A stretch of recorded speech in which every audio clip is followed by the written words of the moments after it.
వార్త కార్యక్రమమునకు స్వాగతం. నేటి ధ్యానాంశము మరణము, డెత్.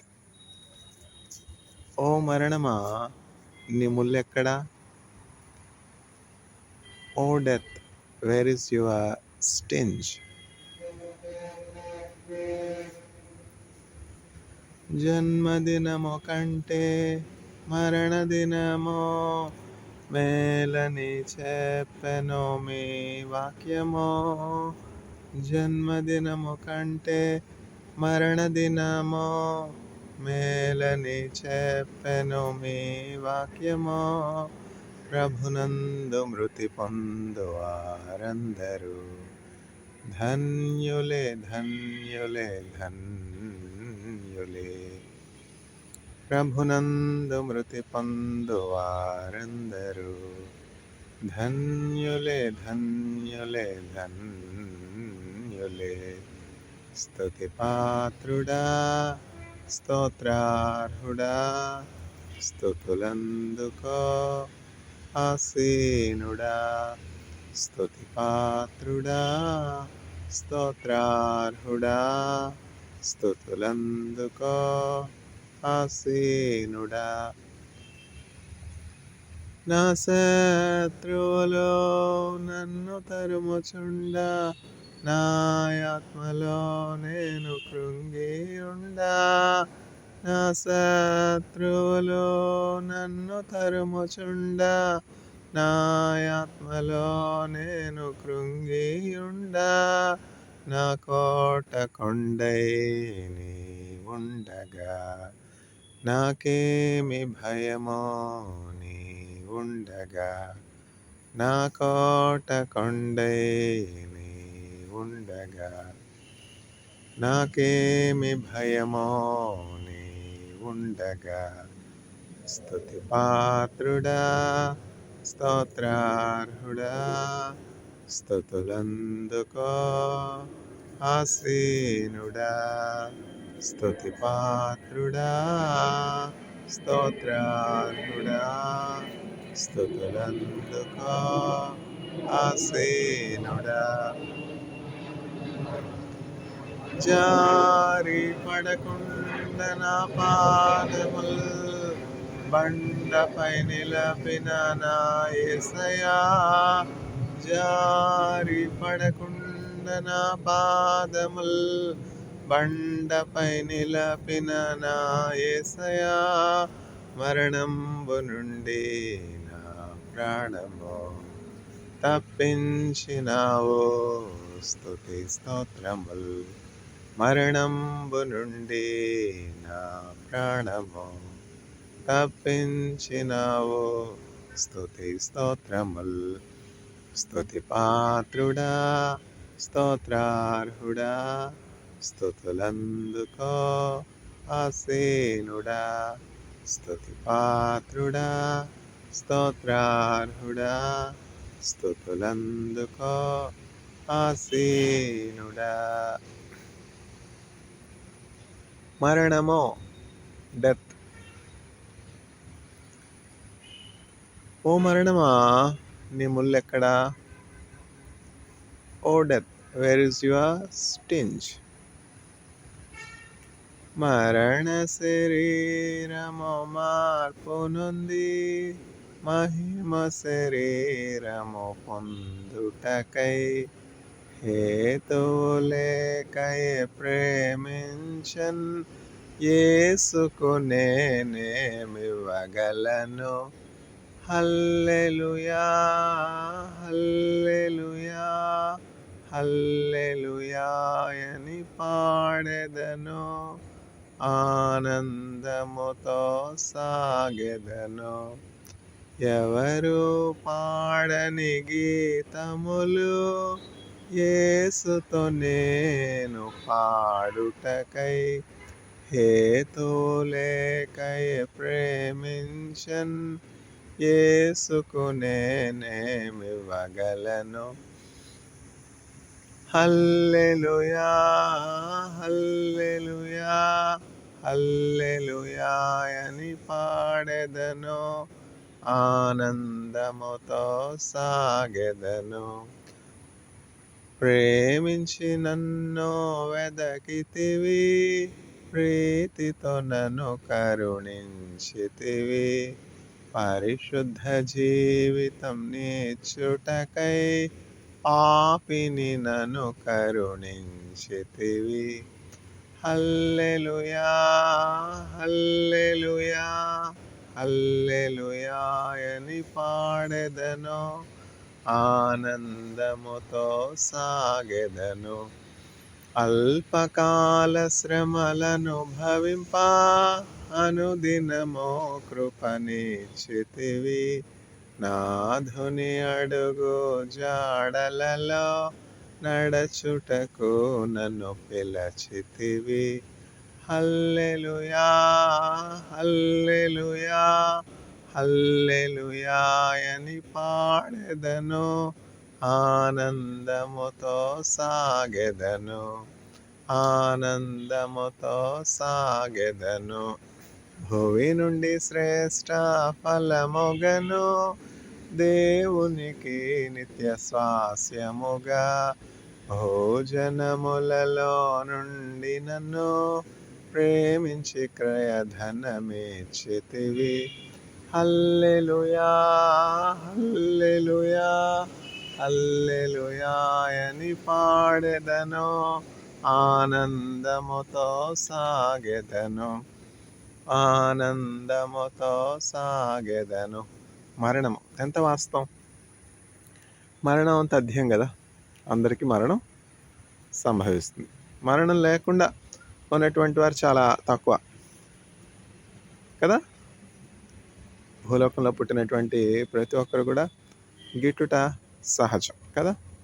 అందరూ కూడా మరణము అను ఆ మార్గం గుండా వెళ్ళాలి కదా. మరణము బాధకరమైనదే, మరణము వేదనకరమైనదే, మరణము చేదు, దుఃఖము, బాధ, కన్నీరు. మరణము అంటే దేవునితో ఎడబాటు, నిత్యము దేవునితో ఎడబాటు. నీవు ఆ ఫలమును తినిన దినమున నీవు నిశ్చయముగా చచ్చదవు అని దేవుడు చెప్పినటువంటి ఆ మాట ఎంత మాత్రము సత్యము కాదు అని చెప్పి సాతానుడు మనుష్యులను భ్రమపరిచి మోసగించి దేవునికి వ్యతిరేకంగా దేవుని మాట మీరేలాగా, దేవుని మాటను అనుమానించేలాగా, దేవుని మాటను నమ్మకపోనట్లు సాతానుడు మన మూల పితరులైనటువంటి ఆదామును అవను ప్రేరేపించాడు. అట్లాగనే నేడు కూడా సాతానుడు ఎప్పుడు కూడా ఇట్లా వస్తాడు, ఇది నిజమా. శోధకుడు ఎప్పుడు కూడా ఇట్లా వస్తాడు, ఇది నిజమా. మీ అమ్మగారు ఇట్లా చెప్పారా, మీ నాన్నగారు ఇట్లా చెప్పారా, అపరిచితులు ఎవరైనా కనబడితే వాళ్ళు పిలిస్తే వెళ్ళొద్దని చెప్పారా. ఏం కాదు, వెళితే ఏమవుతుంది. అపరిచితులతో స్నేహం చేసుకుంటే ఒక స్నేహం ఉంటే మంచిదే కదా. నీకు ఎక్కువ మంది ఫ్రెండ్స్ ఉంటారని చెప్పి అసూయతో మీ అమ్మ నాన్న అట్లా ఎవరితోనూ అపరిచితులతో మాట్లాడొద్దని చెప్పారు. ఎవరైనా క్రొత్త వారు ఏదైనా ఆహార పదార్థాలు ఇస్తే తినొద్దు అని చెప్పారా మీ అమ్మగారు మీ నాన్నగారు. స్కూల్కి పిల్లలు వెళ్ళేటప్పుడు తల్లిదండ్రులు ఎన్నో జాగ్రత్తలు చెప్తారు. ఎవరైనా క్రొత్త వారు ఏమైనా ఆహారం ఇస్తే తినొద్దు, అందులో ఏముంటుందో ఏమిటో పిల్లల్ని ఎత్తుకుని పోయేవాళ్ళు ఉన్నారు. తర్వాత ఏ అపాయం ఏ మార్గంలో వస్తుందో తెలియదు. నేడు ఫుడ్ పాయిజన్ అంటున్నారు, ఇవ్వంటున్నారు అవంటున్నారు. క్రొత్తగా తెలియనటువంటి మనుషులతో మాట్లాడద్దు, అపాయం కలుగుతుంది అని చెప్పి అనేక జాగ్రత్తలు తల్లిదండ్రులు పిల్లలకి చెప్పి పంపుతారు. అయితే దేవుడు కూడా అట్లాగనే జాగ్రత్తలు చెప్పాడు. ఎందుకంటే సృష్టి ఆరంభం నుండి ఉన్నటువంటి విషయాలన్నీ కూడా దేవునికి తెలుసు. మానవులందరూ కూడా శోధింపబడతారు. మానవుల్ని సాతానుడు శోధిస్తాడు. అపవాది దేవుడిని ఏమి చేయలేడు, కానీ దేవుని రూపంలో సృజించబడినటువంటి మానవులకి హాని చేయడానికి వస్తాడని ఒక లక్ష్మణ రేఖ గీసి ఉన్నారు దేవుడు. ఈ రేఖ, ఈ మార్గము మీరు తప్పినట్లయితే మార్గం తప్పిన చుక్కలైపోతారు. ఈ మార్గం మీరు దాటకూడదు, ఈ ఆజ్ఞ మీరు దాటకూడదు. ఈ చెట్టు వృక్షము యొక్క ఫలమును, ఈ వృక్షము యొక్క ఫలమును మీరు తినకూడదు. దేవుడు ఒక మాట చెప్తే అది మనం పాటించడానికి మనం విధేయులు కావాలి. ఎందుకంటే దేవుడే కదా మనల్ని సృజించింది. మనంతట మనం ఈ లోకంలోనికి వచ్చామా? మనకు దయతలిచి మనకు మన ఎంప్లాయరు ఉద్యోగం ఇచ్చారు. వాళ్ళు చెప్పిన పని చేయడమే కదా మనకి పరమార్థం. ఇంకా అంతకంటే ఏముంటుంది చెప్పండి? నాకు సిమెట్స్‌లో Nallaswamy sir, professor Deepak Nallaswamy sir పనిచ్చారు. మీరు 2024లో ఇట్లా పెర్ఫార్మ్ చేశారు. బాగుంది. మీరు ఇట్లా పెర్ఫార్మ్ చేస్తే చాలు మా సంస్థలో అని చెప్పారు. ఎంత కంటెంట్, మ్యాన్ ఆఫ్ కంటెంట్. నా పై ఎంప్లాయర్, నాకు ఉద్యోగం ఇచ్చినటువంటి ఎంప్లాయర్ చెప్పింది చేస్తే అంతకంటే నాకేం కావాలి చెప్పండి? వాళ్ళు ఏమి ఎదురు చూస్తారు? అట్లనే మనల్ని సృజించినటువంటి దేవుడు మనల్ నుంచి ఏమి ఎదురు చూస్తా ఉన్నారు? ఆయన మాట వినడమే కదా. ఆయన మాట వినడం ఏమన్నా మనకి అపాయకరమా, క్షేమమా? దేవుని మాట వింటే మనకు క్షేమే కదా. మన శ్రేయస్సు కోరేవారు మనకి తల్లిదండ్రుల కంటే ఎవరుంటారు చెప్పండి? మన తల్లిదండ్రులు ఎట్లా మనల్ని ప్రేమిస్తారో, మనం మన పిల్లల్ని ఎట్లా ప్రేమిస్తామో, మనల్ని సృజించి మట్టి బొమ్మలుగా ఉన్నటువంటి మనల్ని మట్టితో బొమ్మలను చేసి ఆ బొమ్మల్లో ఊపిరి ఊది ఆయన జీవము మనలో ఉంచి మన జీవాత్మగా చేసినటువంటి దేవుడు. ఇది సృష్టి. సైన్స్ అనేకమైనటువంటి ఎక్స్ప్లెనేషన్స్ ఇవ్వచ్చు. సైన్స్ ఏది సత్యమో అని ప్రోబ్ చేస్తున్నది, పరీక్షిస్తున్నది, రీసెర్చ్ చేస్తున్నది, పరిశోధన చేస్తున్నది. అట్లానే రిలీజియన్ కూడా ఏది సత్యమో అని పరిశీలిస్తున్నది. సైన్స్, రిలీజియన్ రెండు కూడా సత్యంను గుర్చినటువంటి అన్వేషణ. ఈ అన్వేషణలో రిలీజియన్ అంటే మతము సత్యమును ముందుగా కనుగొన్నది. ఆ సత్యం ఎవరు అంటే యేసుక్రీస్తు సత్యము. ఆయనలో ఎంత మాత్రం కూడా అబద్ధం లేదు. నాలో పాపం ఉన్నదని మీలో ఎవరు స్థాపించగలరు అని యేసుక్రీస్తు ప్రభు అడుగుతున్నారు. చూసారా? మానవులందరిలో కూడా పాపం ఉంటుంది. నాలో పాపం ఉన్నదని ఎవరు స్థాపించగలరంటే నేను కాదు. నాలో అంటే యేసుక్రీస్తు ప్రభు అడుగుతున్నారు. నేను పాపినని నాకు తెలుసు. నేను పాపినని యేసుక్రీస్తు ప్రభు సన్నిధిలో ఒప్పుకుని 1997వ సంవత్సరంలో యేసుక్రీస్తు ప్రభు నామంలో, తండ్రి యొక్క నామంలో, పరిశుద్ధాత్మ యొక్క నామంలో బాప్తిజమం పొందుకున్నాను. బాప్తిజమం అంటే శుద్ధీకరింపబడుట, పాపములు కడిగి వేసుకొనుట, పాపములు క్షమించే అధికారము కేవలము యేసుక్రీస్తు ప్రభువునికే ఉన్నది. యేసుక్రీస్తు ప్రభు మాత్రమే మానవులందరి యొక్క పాపముల నిమిత్తము కల్వరిలో ఆయన పరిశుద్ధ నిష్కళంక రక్తాన్ని చిందించారు. పాపములు క్షమించుటకు మరి ఏ ఒక్కరికి అధికారం లేదు. ఏ నామంలోనూ, భూమి కింద ఉన్నటువంటి, ఆకాశంలో ఉన్నటువంటి, సముద్రము క్రింద ఉన్నటువంటి ఏ నామంలోనూ కూడా పాప క్షమాపణ ఇయ్యబడలేదు. కానీ యేసుక్రీస్తు అను నామంలోనే పాప క్షమాపణ ఉన్నది. ఏ భేదమును లేదు. అందరూ పాపం చేసి దేవుడు అనుగ్రహించి మహిమను పొందలేకపోతున్నారు. మానవులందరూ కూడా పాపము చేసి దేవుడిచ్చే మహిమను పొందలేకపోతున్నారు. మహిమను పొందలేకపోవడం అంటే ఏంటి? మనం ఎంత మరణకరమైనటువంటి శరీరాల్లో ఉన్నాం చూడండి. ఒకరోజు బ్రష్ చేసుకోకపోతే ఇంకా నోటి దుర్వాసన చూడాలి. డాక్టర్ సర్జరీ కొరకు కడుపు తెరిస్తే ఆ కడుపులోని దుర్వాసన చూడాలి. ఆ సర్జరీ మాస్క్ పెట్టుకోకుండా డాక్టర్ సర్జరీ చేయగలరా? వైద్యో నారాయణం హరి అంటారు. అందుకే ఎంత కష్టపడి డాక్టర్స్, సిమాట్స్లో ఉన్నటువంటి ఆ ఫిజిషియన్స్, ఆ డాక్టర్స్, ఎన్ని డిపార్ట్మెంట్స్ ఉన్నాయి, అందులో ఉన్నటువంటి డిపార్ట్మెంట్స్లో ఉన్నటువంటి డాక్టర్స్ అందరినీ కూడా నల్లస్వామి సార్ చక్కగా ఒక ప్రత్యేకమైనటువంటి దినము ఏర్పాటు చేసి వాళ్ళందరికీ కూడా ప్రోత్సాహకరముగా పలానా డిపార్ట్మెంట్లో పలానా వారు ఇండెక్స్ ఎక్కువగా ఉంది, పలానా వారు రీసెర్చ్ పేపర్స్ ఎక్కువగా ఉన్నాయి, పలానా వారు ఎక్కువ సమయం పనిచేశారు, పలానా వారు ఎక్కువ రిపోర్ట్ ఎక్కువ వర్డ్స్ గల రిపోర్ట్లు రాస్తారు. అట్లా ఒక్కొక్క అంశాన్ని పరిశీలించి పరిశోధించి ఎవరెవరు కష్టపడ్డారో, ఎవరెవరు ప్రయాసపడ్డారో, ఎవరెవరు మంచి చేశారో వాళ్ళందరికీ కూడా బహుమతులు ఇచ్చారు. ఎందుకని ఇవ్వాలి చెప్పండి? ఎందుకని ఆయన పని ఏం లేదా? రోజంతా చక్కగా ఆయన పండుకోవచ్చు కదా, విశ్రాంతి తీసుకోవచ్చు కదా, రెస్ట్ తీసుకోవచ్చు కదా, స్టార్ హోటల్లో వాళ్ళ ఫ్రెండ్స్తో ఎంజాయ్ చేయొచ్చు కదా. ఎందుకని? అదేమిటంటే యజమానునిగా ఆయన కింద పనిచేస్తున్నటువంటి పని వారిని ప్రేమించుట, వారిని ఘనపరచుట, వారిని ప్రోత్సహించుట. చూసారా? అట్లా ఒక్కొక్క డిపార్ట్మెంట్లో ఉన్నటువంటి చక్కగా పనిచేసే వారందరికీ కూడా ప్రోత్సాహకరంగా, ఇది ఈ సంవత్సరం కాదు, ప్రతి సంవత్సరం అట్లాగా ఏంటి మిడ్స్ ఎనియా అని చెప్పి ప్రోత్సాహం చూసారా. అంత మాత్రం కాదు, ఎక్స్పర్ట్స్ని ఆ ఫీల్డ్లో ఉన్నటువంటి మెడిసిన్లో ఉన్నటువంటి ఎక్స్పర్ట్స్ని పిలిపించి వాళ్ళతో స్పీచ్లు ఇప్పించి వాళ్ళతో ప్రైజెస్ ఇప్పించి ఇదంతా కూడా చక్కగా 4 గంటలు క్లుప్తంగా 4 గంటలు అయిపోయిన తర్వాత అందరికీ కూడా భోజనము. ఆ, ఎందుకు పెట్టుకోవాలి ఈ ఖర్చు? వాళ్ళకు ఉంటే వడ్డీకి రాదా, డబ్బు రాదా? ఎవరికి చేదు చెప్పండి. ఇవన్నీ ఖర్చు పెడితే ఎవరికి నష్టం? ఖర్చు పెట్టాలా?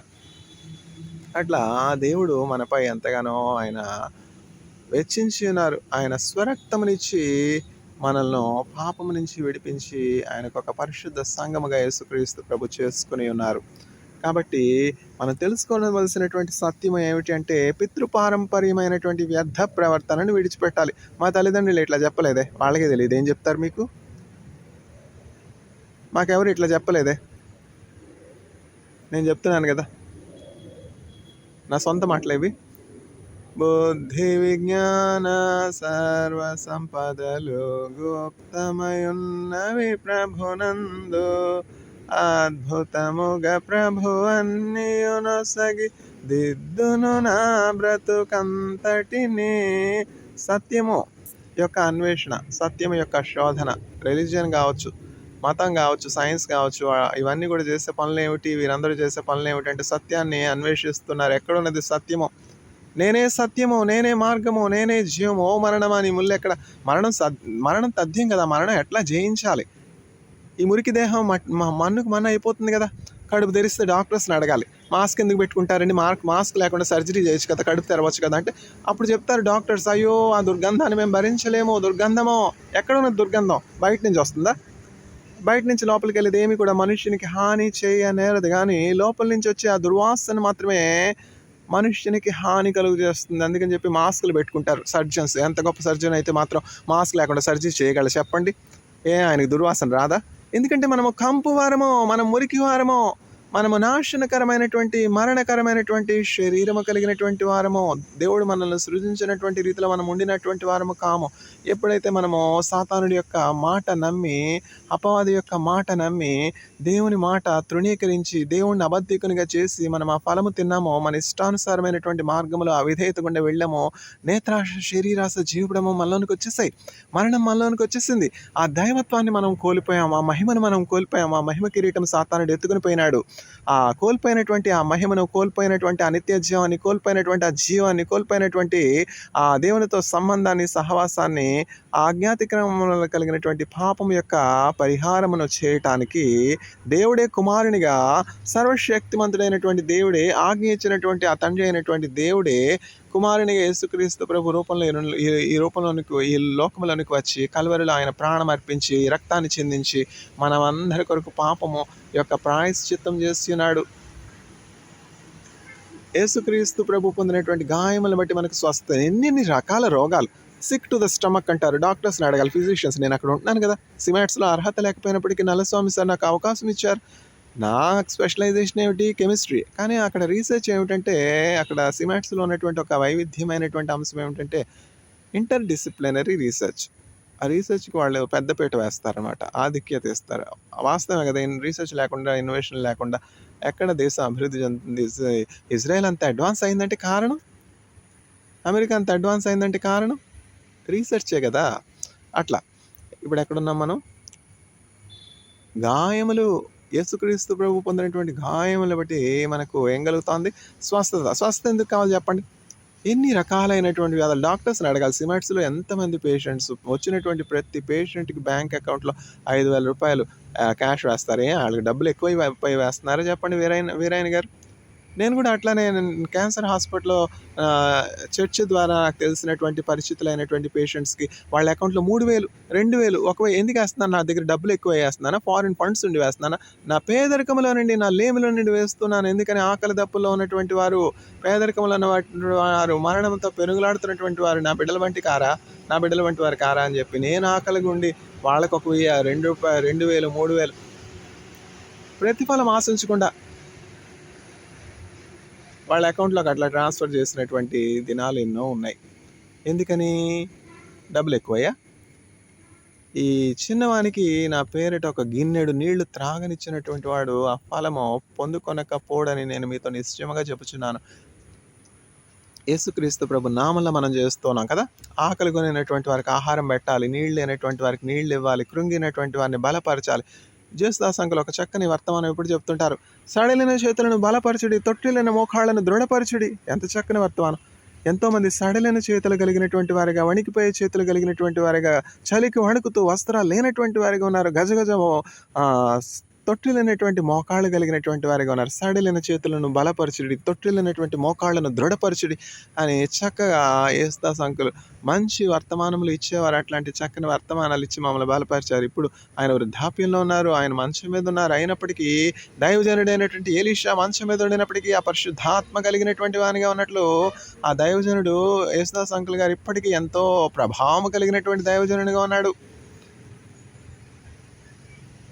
మనం ఎక్కడున్నాం? గాయములు, ఎవరి గాయములు? నా గాయాలా? నా గాయాలు తలుచుకుంటే ఏమవుతుంది? బూడిద. యేసుక్రీస్తు ప్రభు యొక్క గాయములు మనం తలుచుకున్నట్లయితే ఆయన పొందిన గాయములను బట్టి మనకు ఏం కలుగుతున్నది?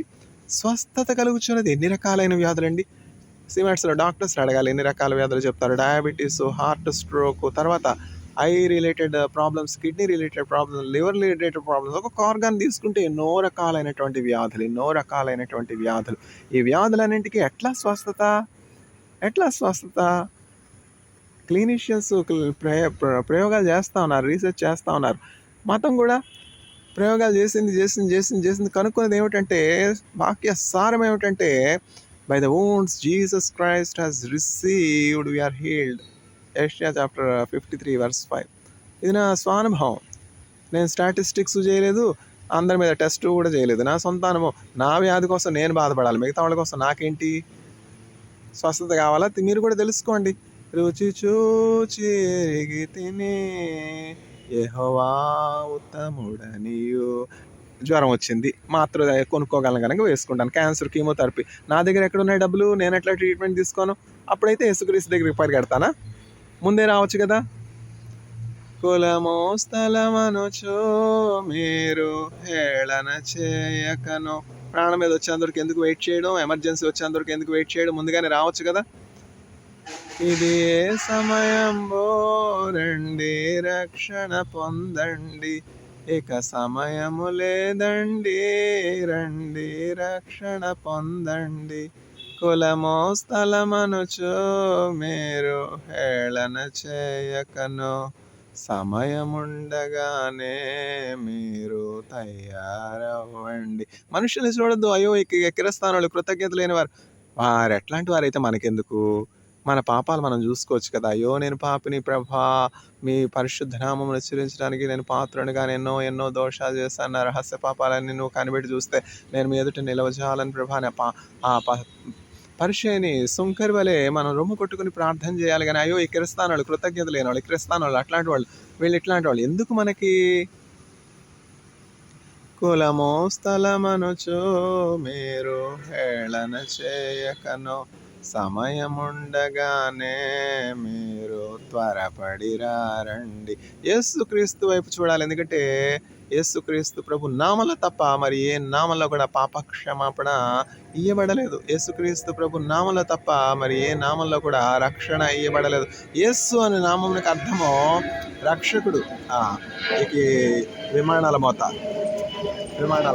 May the Lord grant grace to all the audience to receive victory over death by believing in Jesus Christ. Amen. ఈ రోత మోత, అయ్యో ఈ సౌండ్ పొల్యూషన్, ఈ శబ్ద కాలుష్యం, మనుషుల యొక్క ఇన్వెన్షన్ ప్రభావం ఎట్లా ఉంటుంది? రైట్ బ్రదర్స్ అని చాంకలు గుద్దుకుంటాం. ఈ రైట్ బ్రదర్స్ చేసినటువంటి ఏరోప్లేన్ వల్ల ఎన్ని కష్టాలు ఉన్నాయో ఎవరికి తెలుసు? ఆ ఫ్లైట్లో వెళ్ళిన వాళ్ళకి తెలుస్తాయి.